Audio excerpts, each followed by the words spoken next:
The year is 1945, and the Reich Chancellery in Berlin has become a tomb for dying ambitions. In a cramped conference room beneath tons of concrete, Adolf Hitler stands hunched over a map table, his left hand trembling uncontrollably, his eyes bloodshot from lack of sleep. Across from him stands General Heinz Guderian, chief of the German General Staff, a man whose panzer tactics had once revolutionized modern warfare. What happens in the next few minutes will end the career of one of Germany's most brilliant military minds, not because he failed on the battlefield, but because he committed an unforgivable sin in Hitler's eyes. He told the truth.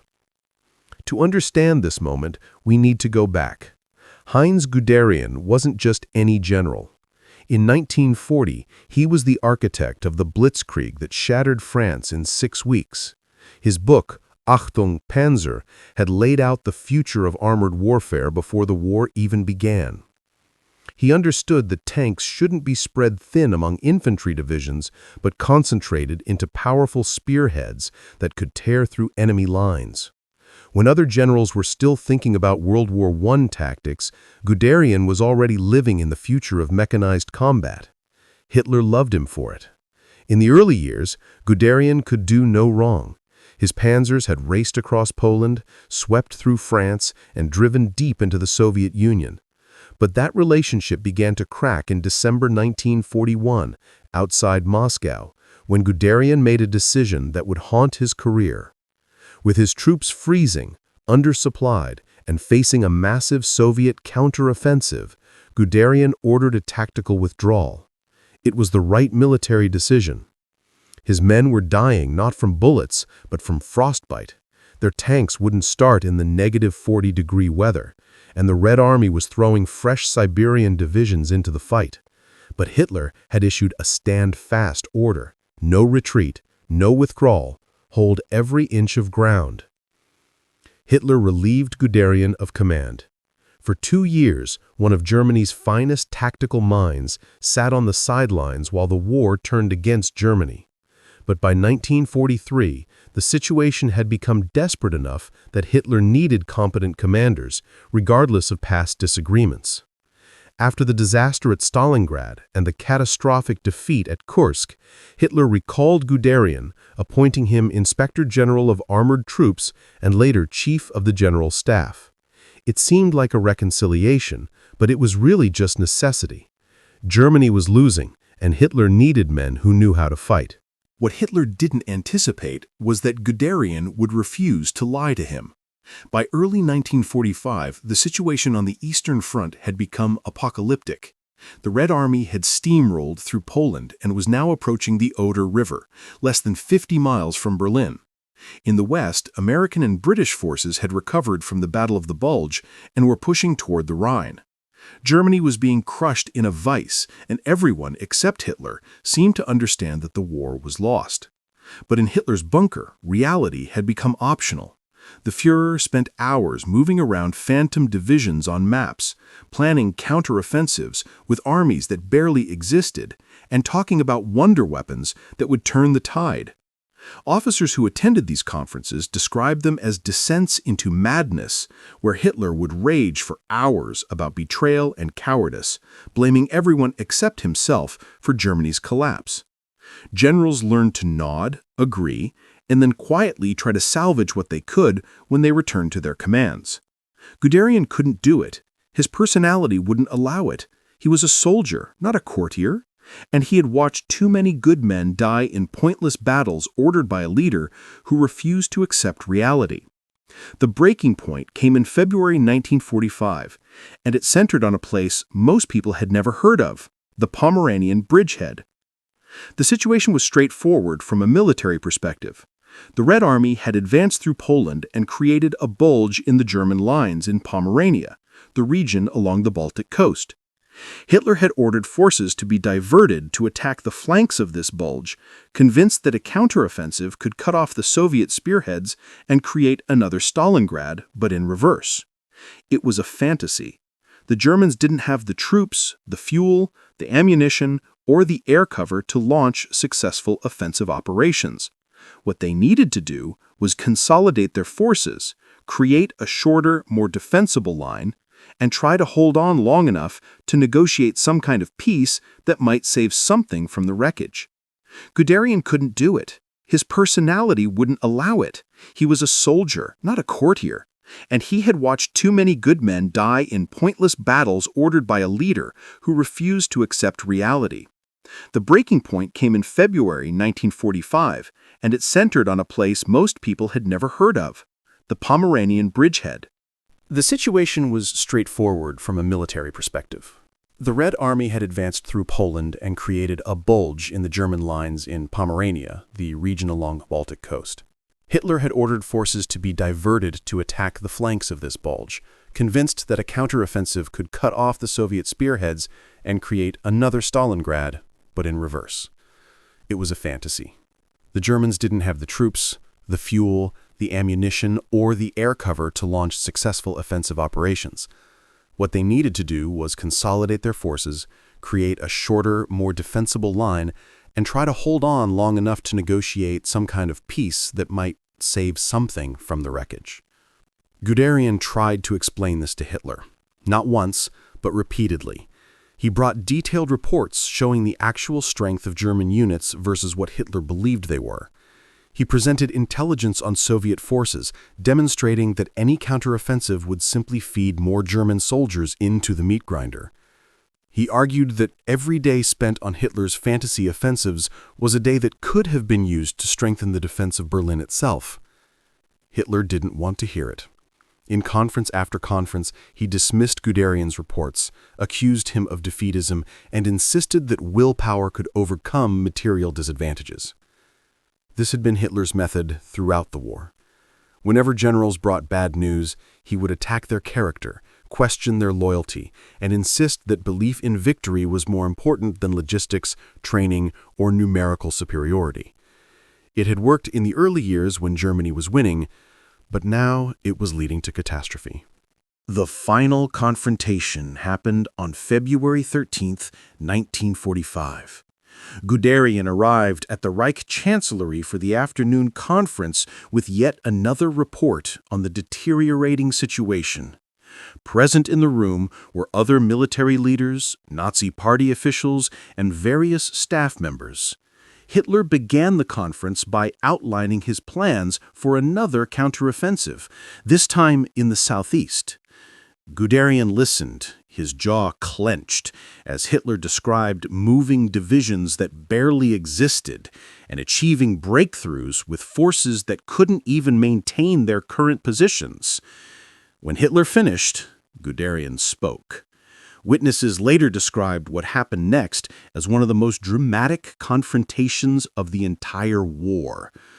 Guderian didn't soften his words or couch his criticism in diplomatic language. He stated flatly that the proposed operation was impossible. He presented the real numbers for German strength. Divisions that were supposed to have 15,000 men that actually had 3,000. Panzer divisions with a handful of tanks. Artillery units with almost no ammunition. He described the Soviet forces arrayed against them, massive, well-supplied, with air superiority and endless reserves. Hitler's face flushed red. He began to shout, accusing Guderian of spreading defeatist lies, of fabricating numbers to justify his own cowardice. Guderian shouted back.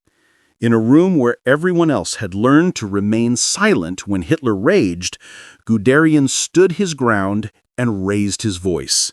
He told Hitler that the German army was being destroyed by impossible orders, that soldiers were dying because their leader refused to face reality. That Germany was losing not because of betrayal, but because of bad decisions made at the very top. The room fell silent. Officers stared at the floor. Everyone expected Hitler to order Guderian arrested on the spot.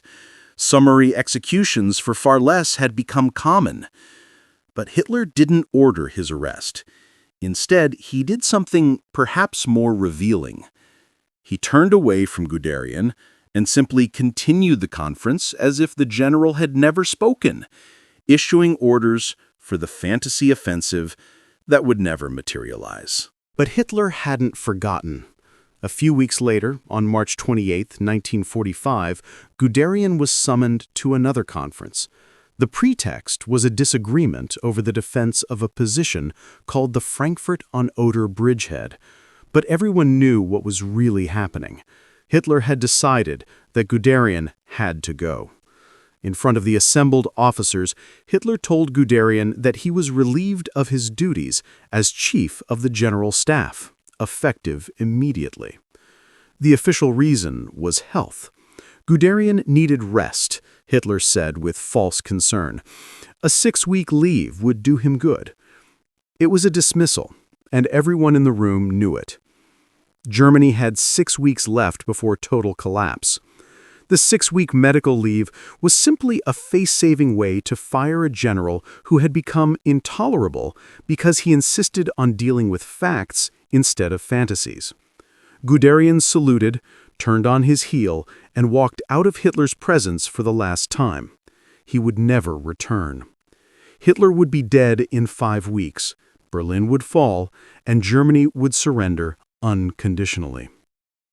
What's remarkable about this story isn't just that Hitler fired one of his best generals. He had been doing that throughout the war. Rundstedt, Manstein, Rommel, List, Halder, and dozens of others had been dismissed or sidelined when they disagreed with Hitler or failed to achieve impossible objectives. What's remarkable is why he kept doing it, even when Germany was clearly losing and needed every competent commander it could find. The answer lies in how Hitler understood leadership and warfare. He genuinely believed that willpower and ideological conviction could overcome material reality. This wasn't just propaganda he told the German people. He actually believed it. In his mind, Germany hadn't lost World War I because it was outnumbered and outproduced. It had lost because of betrayal, because politicians and defeatists had stabbed the army in the back, because the home front lost its will to fight. This was the core myth that had driven Hitler's entire political career, and he wasn't going to abandon it just because it was leading to Germany's destruction for a second time. From Hitler's perspective, generals like Guderian, who brought reports about insufficient strength and impossible odds, weren't being realistic. They were spreading the same defeatist poison that had destroyed Germany in 1918. They were the weak link, the betrayers, the ones who lacked the will to victory. If only they believed strongly enough, if only they demanded more from their men, if only they stopped worrying about logistics and numbers and simply attacked with the fanatical determination of true believers, then victory would come. This explains why Hitler increasingly surrounded himself with yes-men and true believers rather than competent professionals. Generals like Guderian made him uncomfortable because they forced him to confront realities he didn't want to acknowledge. It was easier to work with men like Heinrich Himmler, who had no military training but absolute ideological loyalty, or Alfred Jodl, who had learned to present Hitler's own ideas back to him as if they were brilliant strategic insights. The tragedy is that Guderian was right about everything. The offensives Hitler ordered in early 1945 accomplished nothing except to waste the last reserves that might have prolonged the defense of Germany. The Pomeranian operation that caused the February confrontation was a complete failure, exactly as Guderian had predicted. The formations that were supposed to cut off Soviet spearheads were themselves encircled and destroyed. The soldiers who might have defended Berlin were instead scattered across Poland in pointless attacks that gained nothing and lost everything. After the war, Guderian survived, though he spent several years in Allied custody. He wrote his memoirs, Panzer Leader, which became one of the foundational texts for understanding German military operations during World War II. In it, he was remarkably candid about his confrontations with Hitler, describing the Führer as increasingly divorced from reality and surrounded by sycophants who told him only what he wanted to hear. But Guderian's account also reveals something uncomfortable. He wasn't fired for opposing Hitler's criminal policies or the Holocaust. He was fired for being honest about military realities. Throughout the war, Guderian had been willing to serve the Nazi regime, to lead its armies, to fight its wars. His opposition wasn't moral, but practical. He could accept serving a dictatorship, participating in a war of aggression, even being part of a system committing genocide. What he couldn't accept was being asked to pretend that Germany was winning when it was obviously losing. This is perhaps the deeper lesson of Guderian's dismissal. Authoritarian systems don't just punish dissent, they punish reality itself. Hitler didn't fire Guderian for betraying Germany. He fired him for refusing to participate in the collective delusion that had consumed the Nazi leadership. In the bunker in Berlin, truth had become treason, and competence had become suspicious. The greatest crime wasn't mass murder or aggressive war. It was refusing to believe the lies. When Guderian walked out of that conference room on March 28, 1945, he left behind a leader who would spend his final weeks issuing orders to armies that no longer existed, planning operations with forces that had already surrendered, and blaming everyone except himself for the catastrophe he had created. Hitler fired his best general for telling the truth, and in doing so, he guaranteed that the end, when it came, would be even more devastating than it had to be. 6 weeks later, with Berlin in ruins and Soviet soldiers blocks away, Hitler would take his own life in that same bunker, having learned nothing, changed nothing, and refused reality to the very end.